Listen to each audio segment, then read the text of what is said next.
Today, we're going to be talking about Quarantine Rig 2020. Today, we're going to be talking about my quarantine rig. We're going to be talking about my guitar rig here in 2020. It's time for Quarantine Rig Rundown. I don't think I can say that. I don't think I can say that. All right, so let's start with the amp that I have here in front of me, the Katana 50 MkII.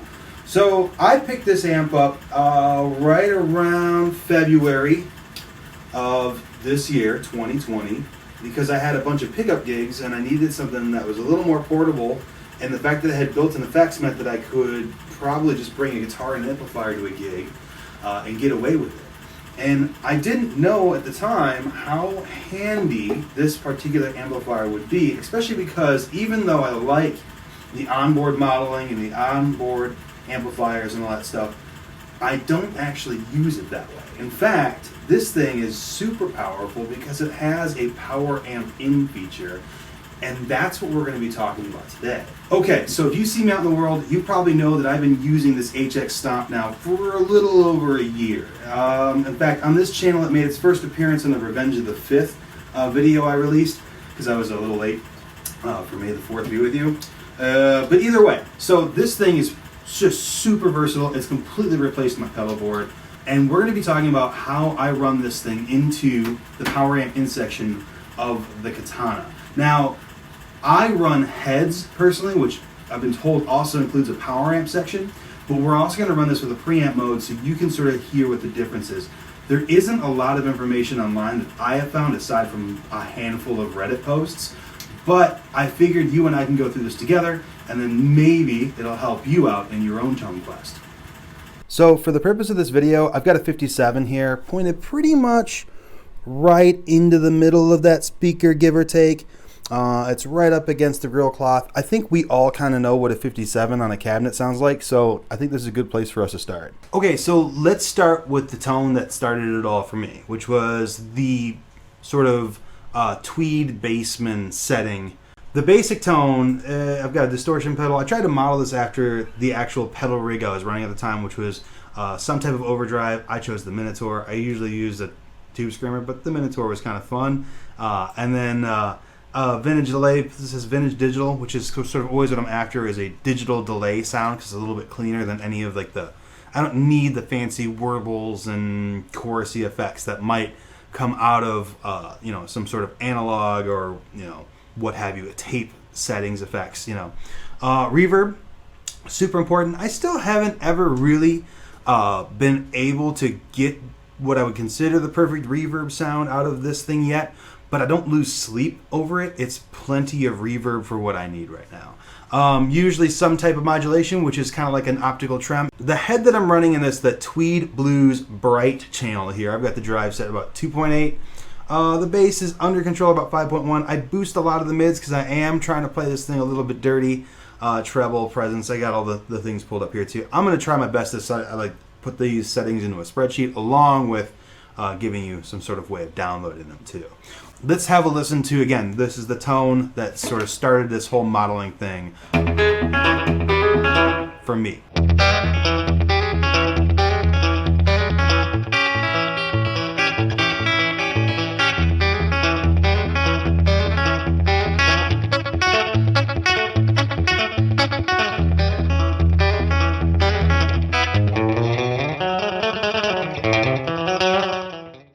Oh, so much fun. All right, let's just do it honestly without the slapback in here too, okay?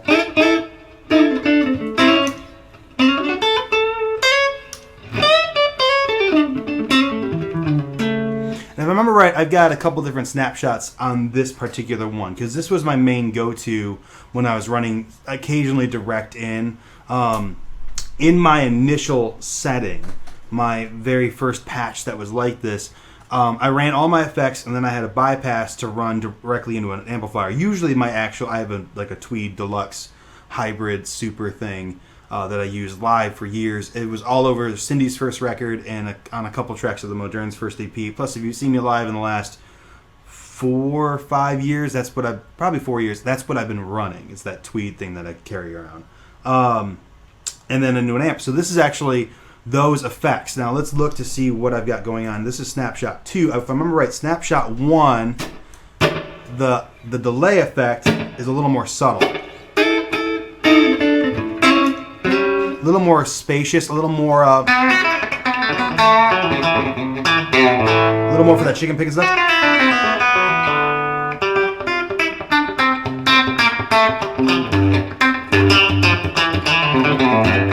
Yeah.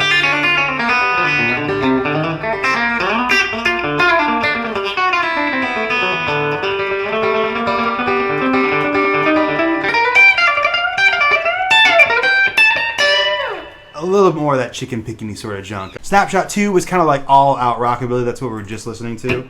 But again, that's sort of a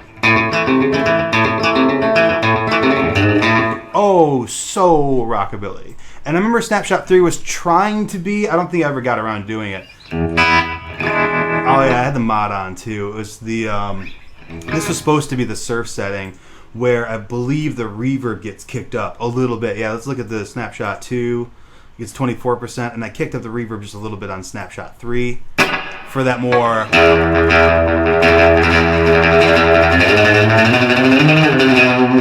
Yeah, it helps with the high notes.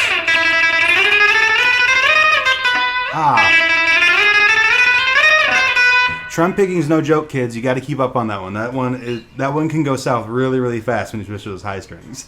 The next setting that I sort of built out of this was going to be a deluxe setting. So let's look at what I've got for the US Deluxe Vib setting on the Helix here. This is Snapshot 1.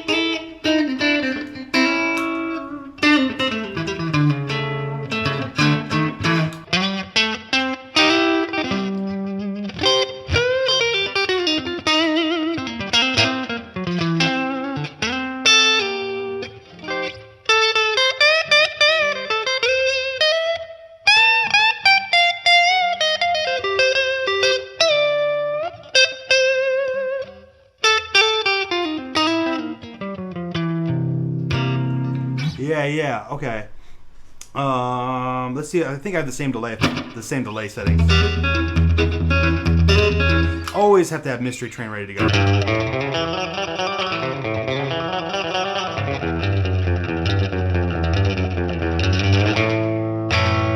Yeah, fun stuff, man. Let's see what happens on Snapshot 2. I don't know that I got around to changing anything on the snapshots on this one because I kind of just really fell in love with the sound overall. But if anything else, I believe the reverb does kick up a little bit here on the other snapshots. Again, variation on a theme. I'm still getting used to having snapshots. I am a notorious pedal messer arounder with. I'm a notorious pedal fiddler. I'm a notorious pedal fiddler. So these snapshots have gotten really a lot more complicated on what has quickly become my main setting. And that is the power amp inversion of the Matchless head. And they call it the matchstick here on the HX Stomp. But I've actually taken, and I like moving my delay and my reverb toward the back of the signal chain after the head. I just tried it on a whim, and I really dig it. I like sort of the characteristics that come with it. The verb could be a little bit more boisterous when I need it to be. That's something I'm working on. Again, it's one of those things, I don't lose sleep over it, so I don't think about it too much, you know. And that's how I know I found a piece of gear that works. When I find a piece of gear that works, I know it works because I don't lay awake at night wondering if the 2 or 3 people that were listening hated my tone because I liked it. But this is the Matchstick Channel 1. I believe was the DC30 or one of these Matchless heads, and I just dig it. It's like so snappy and responsive, really nice and dirty in the way that I'm looking for, but the clarity's all there. I just dig it. It's just got a sound to it, man. I'm also trying to get away from the slapback echoey sort of sound as I progress into other stuff. But again, my echo is still on here. Plenty of slapback fun to be had in a second.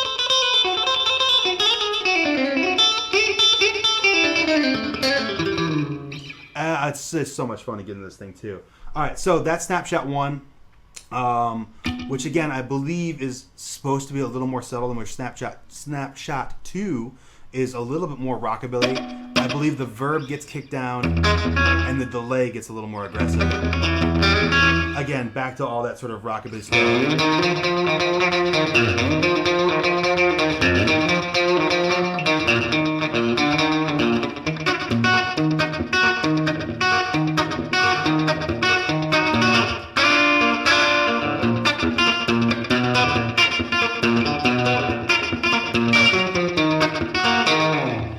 Just all that rockabilly goodness that happens there.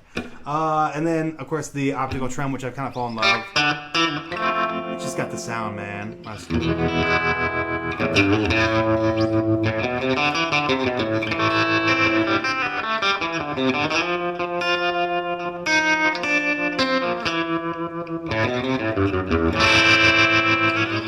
Fun stuff. All right, and then I think I've been running the Minotaur still when it comes to this sort of thing. Plenty of rock and roll. Like this one. On Snapshot 2, this one's set up just to give me a little bit of a boost. But on Snapshot 3, which is kind of no holds barred, it's a little... It gets hairy.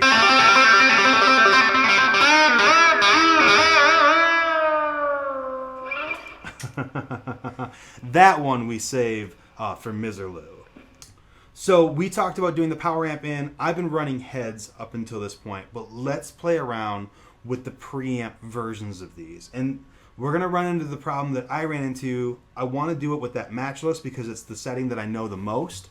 But I've had a problem when I run just a straight preamp as opposed to running a head and a power amp all together. Again, I don't know how this works. I don't know which one's going to be best. I just know that the problem that I run when I run a preamp is it's very quiet. It's still, I can still hear it coming through that speaker there, just a little bit. I'm not a big fan of that. I don't like the possibility of now having to turn my amp up really loud, which I can do just by reaching over. But now I've got it. I've only been running this thing on 0.5, by the way, 5 watts here. I'm not a big fan of that, and that's the way it pretty much works for all of the preamps of the settings that I've shown you. If I'm doing something wrong, if you know something more about the preamps than I do, please tell me, because I want to know. And one of the settings I know that you guys are all curious about is the litigator. I can't get over how good this sounds.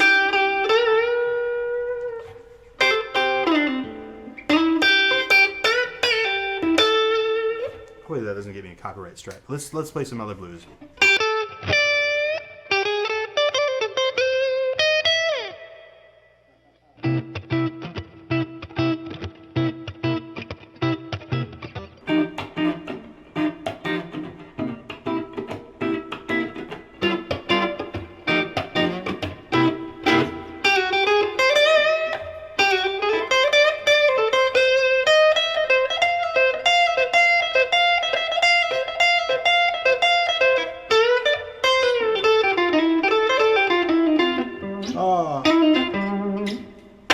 Fun stuff. And yes, I do have a high gain. I have a high gain setting. I really like the Archon, the archetype lead.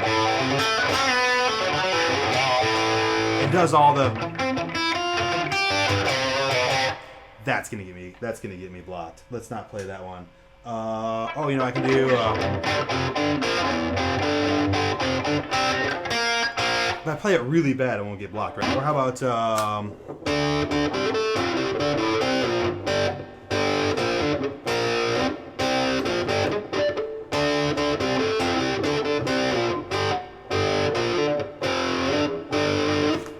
I was having a real hard time sort of with the amp in the room. There's something, even with a full range, full response speaker and all the tweaking in the world, it wasn't sounding like an amp in a room because it wasn't. It sounded great, especially blending through through the PA system at gigs and stuff like that too. I thought it sounded good. Always kind of fooled my ears.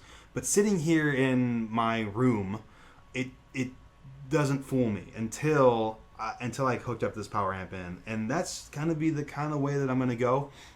I know that with 3.0, they're talking about adding 2 extra blocks into the HX Stomp, which is going to be sweet. That means I could probably route out an actual cabinet simulation and have one way of running it to front of house, so I don't have to mic up a cabinet, or having the power amp in here too. Plus, I also still have all my effects. I could really quickly route out my effects out to an amplifier that might be sitting on stage should live gigs ever return to the capacity at which they once were. But until then, I'm very happy with my tone here at home. I hope this has been helpful. I hope this has inspired you to maybe try a similar setup. I'm super happy with it. Links in the description. Thank you so much. If you're new here, please subscribe. I promise I won't crawl into a hole for 3 months until I post the new video, but who knows? You guys take care. Stay safe. Wash your hands. Oh, hello, little girl. Hello, little girl.